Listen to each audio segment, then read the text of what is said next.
Pamamasura lang namin nag-aaral yung mga anak ko. Tama po yun. May anak na rin ako magpupulis. Yan, tama po. Hindi na namin pamamahala yung kahirapan namin sa mga... Oo, tama po yun.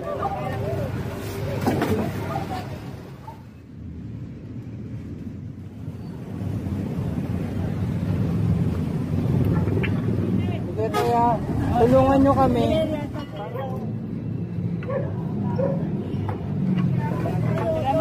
O, kailangan namin kayo, kailangan namin yung tulong nyo para hindi na tayo